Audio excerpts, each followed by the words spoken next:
Hello. Let me see if this works. Oh, there you are. Hi. Hey, you have Hey, buddy.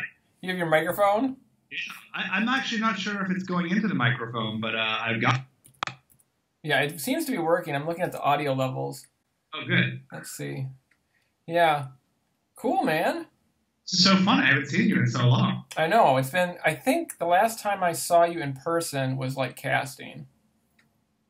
What? We casting for what? I think it was for Heroes versus Villains or something. Is that possible? No. And Francesca was there. No, we were in New York City for New York Comic Con. It was New York Comic Con? It was New York Comic Con. No, it was New York Comic Con. Oh, yes. We got drinks. We got drinks in Williamsburg. Yeah, absolutely. Yep. That was dinner. We got dinner at a place near me. That's right. So how are you? You look great. I'm good. I'm here with Dana and the two dogs are kind of running around. Hi, Dana. Hi, Avalo. Hi, Avalo. And don't tell me. And don't tell me. Nico. Yep. Yeah. Yep. Good. It's good. And I'm drinking a mix of lemonade and I think tequila. Oh my God. Okay. All right. Yeah. That sounds disgusting, but I believe you. It's like a watered down margarita. It's not the best. Yeah. Yeah. But anyway, I want to talk about D&D. Talk about Dungeons and Dragons. Yeah. Not me drinking. Oh my God. I really I want to preface this, and please include this in some like edited capacity, just that I do not know if I'm the person to talk about this. I've only, I played role-playing games when I was in high school, and only recently have I really started to play again. I've only played a handful of times, but I'm passionate about it, so hopefully that can come through. Well, and I've always known about D&D because I got a monster manual when I was like younger. Right, which is so cool. And I was like, this is sweet. Like, I thought that it was real. Like, as a little kid, I was like, there's this beholder, which seems to be really important, and all these other monsters. And I had no idea what it was. I never really played it. But that's like, it was all like common interest to me of like, I was interested in the art and the creatures and all that kind of stuff. You mentioned it offhandedly like a while ago in an email. I was like, maybe he knows something about it. Well, let's try, and if you decide that I don't know enough, and you want to scrap this, I won't be offended. We can if you're up for it, we'll go find somebody who's more like hardcore, and we can bring them in and say, look, we're two Survivor nerds, and we want to know about D&D. Can you lay down like what?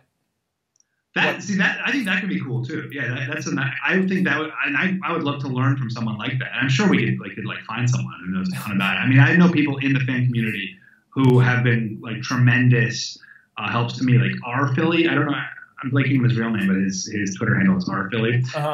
He's helped me out a lot with D&D. He could be someone. He's a real nice guy. He could be someone. Okay,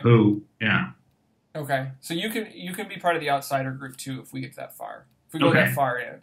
Okay. So, what is D&D to begin? Right. That's like the introduction question. Like, what is it? So, Dungeons and Dragons is basically a game, like a computer. It's like a computer game where there's no computer. It's all in your mind, and it's played with two. Well, God, this is terrible. I feel like this is like your layup question, and it's so the way that it works is instead of having a computer game that is essentially telling you, or a video game that's essentially like showing you and telling you what the story is, there's a dungeon master or a game master who is through words narrating the story, and then everybody else is an adventurer or a player who is interacting with the dungeon master in this capacity. And what's so exciting about it, it's like open world video games are so fun because you have this sense of scope and you can do anything you want, but you really can't do anything you want. You really are totally limited by the rules of the game and the limits of the game. And you're never truly going to make a difference in the world of the game. But with Dungeons and Dragons, what's cool is that the players can essentially truly do whatever they want, and there are rules to govern interactions, and and their action can actually affect the narrative. So for me, I've played the DM a couple of times. What the DM is essentially is a storyteller, and you tell a story of an adventure. Some townspeople are in trouble, and there's monsters who are threatening them, and the adventurers have to go out and fight the monsters and save the townspeople. Okay. But the adventurers aren't necessarily going to do what you want them to do. Like when you're playing a video game, you sort of have to do what the adventure is. Right. Or when you're reading a book, the main character has to, they're on that path. That story is on rails. But in Dungeons and Dragons, what's cool is that it's this fusion between the storyteller telling a story and the characters kind of not necessarily obeying that story and going off and doing whatever. So for example, like when I DM'd one game recently, I had a pretty set idea of how I thought the adventurers were going to solve this problem, and I had this like big bad boss at the end who I thought was perfectly, and he was positioned on the top of this giant pyramid, and they were going to have to fight him in this huge climactic fight. But instead, they snuck up on him and pushed him off the edge of the pyramid, stole the prize and snuck away. And I was like, wait, that's not how this is supposed to go. Right. But because they can choose what they're doing. And so I think the thing that I have neglected to mention is that there are rules. There are rules that really govern both what the Dungeon Master and what the players can do. So each player has a set of statistics that determine how strong they are and how smart they are and how powerful their spell casting is and how subtle their thieving is.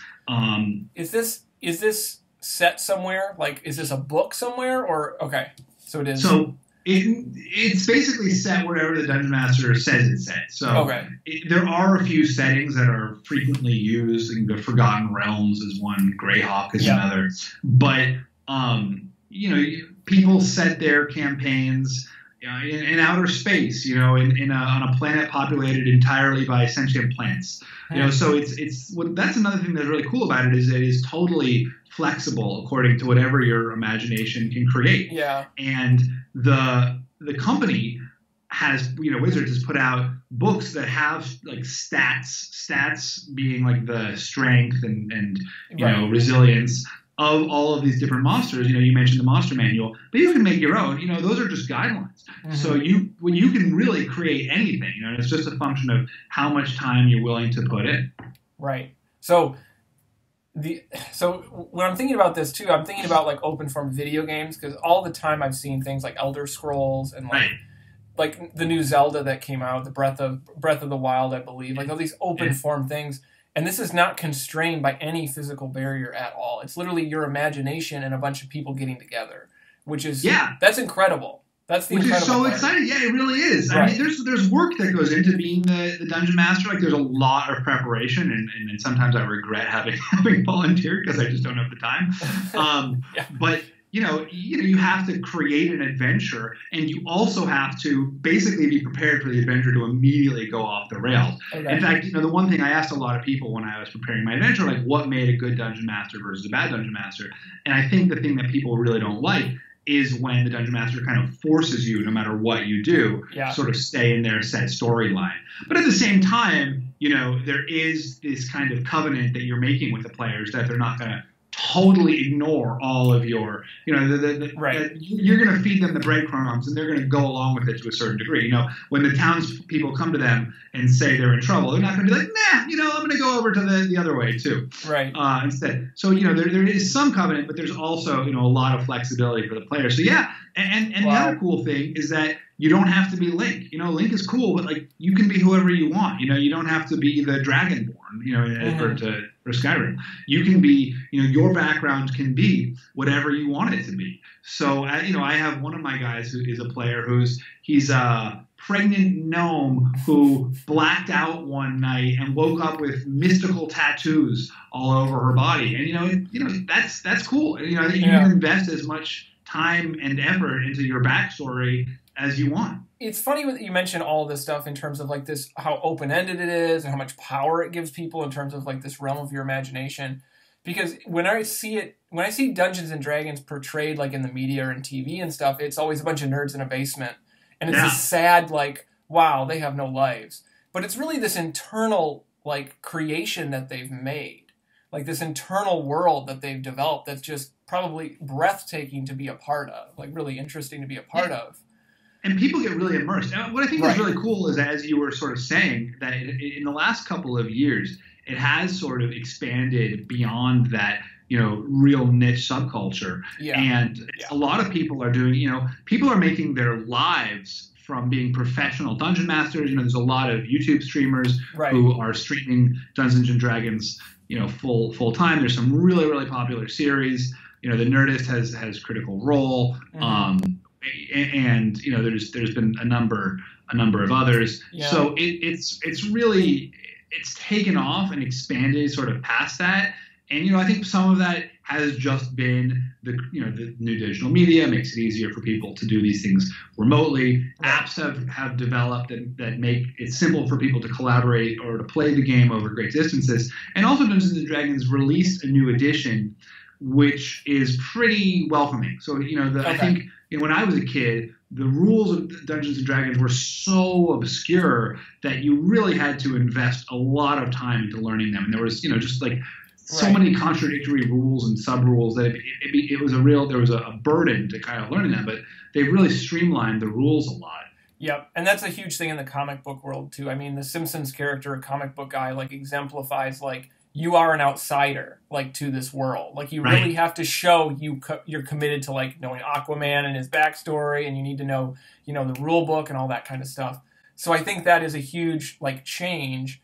Most of the internet is, like, if you have a passion, go for it. Like, there's other people that love it. So, like, connect and do this. Well, it's true. And comic book guy is kind of an anachronism. Those people still exist who are, like, the nerds who are, like, exclusionary about their culture. Right. But just given how nerd culture is essentially taken over, I think most nerds are really, really welcoming. And there's some amazing people online, who are super knowledgeable about Dungeons and Dragons and who are just desperate to share their knowledge, and so other people can have fun too. This guy Matthew Colville, who I follow, has just like he's got a ton of videos just like essentially teaching you how to play the game. And it's you do still need to know the rules because the rules do govern the play, but they're pretty simple. It's like a handful of rules. Most of them are about you got to have the rules, and you've got to have dice, and that's pretty much it. You got to have pen and paper too. Right.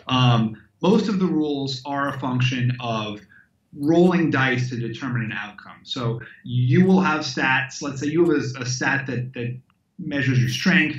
The monster has a stat that measures their toughness. Then you roll a die and you determine, like, did I hit it? Did I do damage to that monster? And then how much damage did I do to that monster? So it's not like totally in the world of the imagination. And I think that really grounds it, because if it was completely in the world of imagination, you would almost have the same sense of powerlessness that you do in a video game, where you're like, well, the dungeon master is just going to choose whatever he wants. Like, if he wants the monster to die, the monster will die, and if he doesn't, it won't. But with the dice roll and with that sense of like actually taking action and having some impact on the world, the rules almost give you more freedom in that way. Right. So all my questions are out the window because you've basically answered every single one in the intro. Because there's possibly very badly. Like, I'm sure someone watching is going to be like, "That was a terrible answer. This guy's so off base." I mean, just like your like dungeon master role where you had the big bad monster and the players did something else. Like, I had these great questions, and you're like, "We're going to just go this way," and it actually is great. Do you have to invest? I know you're talking about this investment of time, and it's like whatever you put in. Do you have to prepare like side stories and so if you have like a society, are you going to develop like, in this story, like everybody uses this currency in this side of town, and this side of town is poor? Like, is there that kind of like world building involved? I think that really is determined by the dungeon master themselves and like the level of what the players want, And I think that for a lot of people who are dungeon masters, that's part of the fun, is really getting intricate with these worlds, apparently some of the original Dungeons and Dragons adventures, because they'll publish adventures that will. So the Dungeon Master doesn't always have to make up everything. Dungeons and Dragons has published different adventures that have sort of the general plot, and the people you'll meet, and the towns you'll go to, and the monsters you'll see. so you can do it from those, or you can make your own. I like to have a hybrid where the rough world has been created by the adventurer, but I'm kind of making the little subplots as they occur. Okay. But so, some of it depends on what your investment is. And a lot of people, this is how they flex their creativity, is they're going to build this entire world down to the level of change in a person's pocket. And then they're going to give someone the opportunity to explore that world. So, as an example, what would an exchange look like between us? Or you could play both roles. Like, what would an exchange look like if you say you're an adventurer in a city? Like, right. what would they say? Would you tell them as a dungeon master, you approach a brothel where elven women are hanging from the windows. One of them calls out to you, and then do you roll a dice to decide like what? So what does that exchange look like? That could be it. The cliche is that a lot of adventures start in a tavern. So But some people think that the tavern is, so cliche as to be a terrible beginning, and other people are like, why not? You got to start somewhere. One of the hardest things as a dungeon master is actually getting everybody together. So, you're in a tavern, you see the elven princess in the brothel, and she's waving at you. What do you do? And you don't have to roll in that situation. Rolling is typically only if there's an actual challenging experience. So if you had to scale the wall to get up to the elven princess, then maybe you'd have to roll against. You'll have one of your stats will determine your athleticism or your dexterity, or your acrobatics. Your ability to get up there. I get it. Exactly. Yeah. So if it's not something that is a challenge to you, you're not going to roll. And so then you'll interact with her, and you'll be the adventurer, and you'll be like, hey, what's going on? And I'll be the dungeon master. I'll be playing all of the other characters. Okay. And I think some dungeon masters do voices. They'll like, hello, I'm the Elvish Princess. Erik, so good to see you. We have a monster terrorizing the town. Okay. That's what Elvish Princesses sound like. Cool. Yeah. The dungeon master kind of like fills in. They're like God in a way in this universe. They kind of fill in where necessary to continue the story moving along. Yeah. Okay. I mean, and just they are the story. They are the world. They tell you what you see, and then they wait for you to figure out what to do. Okay. And one of the other challenges I've had is kind of figuring out like how to nudge them along if they're stuck. Mm-hmm. But again, sometimes the best moments are when they just do something totally out of left field, and you're like, I guess you can do that. Like, why not? Yeah. One question I do have that's it's more of a comment, I guess. There are all these things called orgs, if you've heard of online reality gaming. Yeah. Which mimics Big Brother and Survivor and Amazing Race. Right. This sounds like, when you're talking about Dungeons and Dragons, I know the org world just because I'm learning about it with the Islands of Chaos, like creating that. Orgs sound like Dungeons and Dragons in a lot of ways because there is a host that runs the game, but it's a very different game. Obviously, it's not it's within these confines of voting people out or eliminations and things. But there's kind of an interesting overlap between what you're saying about Dungeons and Dragons and that universe, if you've heard of that universe. Well, I only know orgs a little bit. I don't know how challenges are resolved or how people interact, but I do think it is probably pretty similar. You have a set of rules. There's a game that's being played. Mm-hmm. There's a lot of are people playing, like, is someone Erik or are they themselves? Okay, you can be the outsider now for a second. The very first time I heard about this, someone said, I'm playing as you on an Instagram game. Huh. And I said, really? And I'm like, what Instagram game? And I learned about people playing these different orgs on things like Instagram or Twitter or Tumblr. There's a host that's acting very similar to what a dungeon master would do, guiding the game and saying, what is going on. As far as level of, like, is there a camp life? Is there, rations? Are there things like that? I don't think it goes that far. Well, for alliances, for example, like, how are those being, like, are people, and when people are making alliances, are they like, I'm Erik. This is what I would do in that situation. Sometimes, yes. Yeah. Yeah, sometimes they are. So they're like obligated to pass out at the final five. I mean, within reason, I would imagine, but it depends on it. So I've seen that there are orgs where people are like role playing a person. The majority of them are not that, though. The majority of them are, they pick a favorite and then they do whatever they want. right within context. Well, that sounds actually somewhat like diplomacy or other games of strategy. And actually, I mean, Dungeons and Dragons did come out of the world of wargaming, of basically board wargaming. Okay. It was created in the 70s by these guys. Gary Gygax is the more famous of the two creators, but also with Dave Arneson. And these were two guys who were in the world of board gaming, strategic military wargaming. And, somehow they made the leap. But it wasn't like an all at once leap. It all came about, from that culture of board gaming and wargaming to them making that jump to the next level of role playing, which I think that it was not like a right away thing. Interesting. Well, this is enough to get started. It sounds super interesting. I would like to be an outsider, like watching. I know some people play Dungeons and Dragons just because so a lot of people ask me, they say, do you do you want to play a game with us? Do you want to play an online game with us?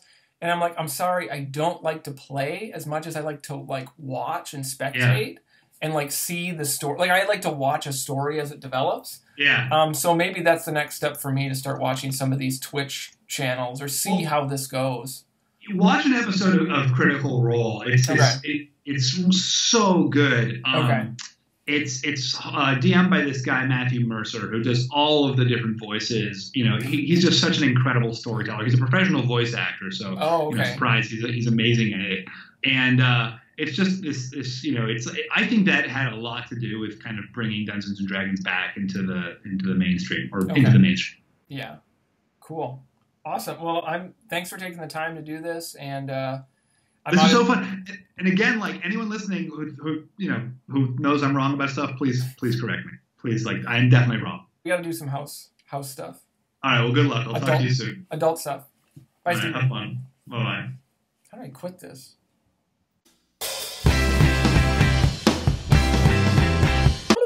I'm the Elvish Princess. Erik, so good to see you. We have a monster terrorizing the town.